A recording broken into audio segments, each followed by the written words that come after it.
Magandang araw mga kaibigan. Welcome po ulit sa aking TV channel, Aris Vlog from Zamboanga del Norte. So dito po tayo sa may shoreline. Kasi noon, may operasyon kami dito sa yung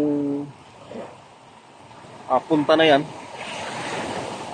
May ano kasi dyan, may kabaong nasa pitong di pa. Noon ay pinasisid ko noong 2013 hanggang 14 kasi sa tagal ng panahon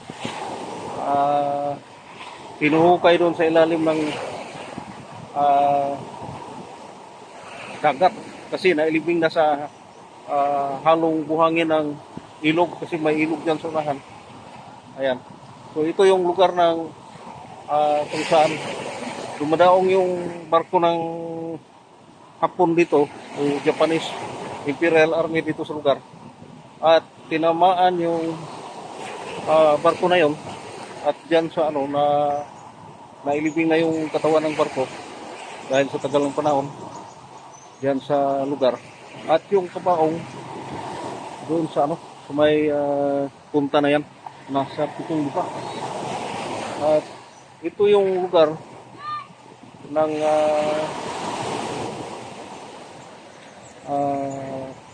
Mamad, Baligyan, Zamboanga del Norte.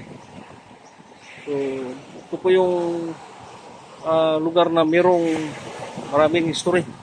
Kasi dito sa Baligyan, Zamboanga del Norte, ay maraming mga inihulog na kabaong noon na mayroong mga angkla, may kadina at may kasama na yung kabaong. At kaya nga, naibahagi ko lang sa inyo dahil yung na-experience namin noon, 2013 hanggang 14, matagal na yun. Kasi wala akong high-tech na cellphone noon. Kaya ito na lang, binahagi ko na lang yung na-experience namin. Dahil hindi nakuha at dahil sa tagal ng panahon na ilibing na, nakita pa yun noong 2009, nakita ng kaibigan kong mangingisda, kaya kinasisid ko noon 2013 hanggang 14 hindi na nakikita nila yun.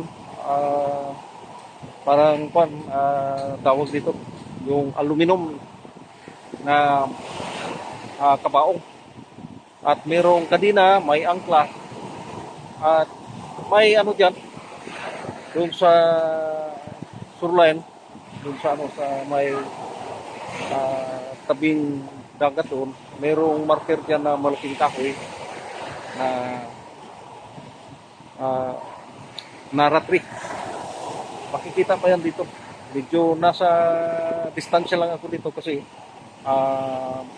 maalon at wala din akong kasama kaya ibinahagi ko na lang yung experience ko dito na yung operasyon namin noon.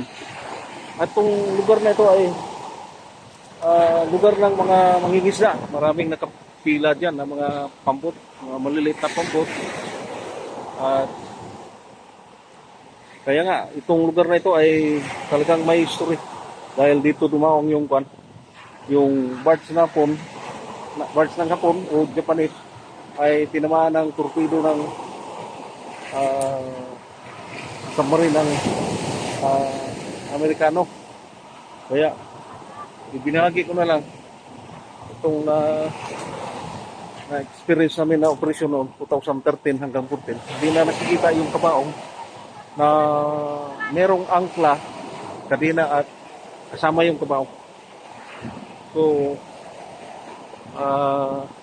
hanggang na lang parang pangarap na lang na hindi natin natupad dahil walang saktong gamit. Kaya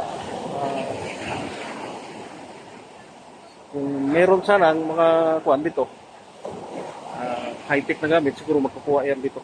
Kasi ang history dito, sabi ng noon na nai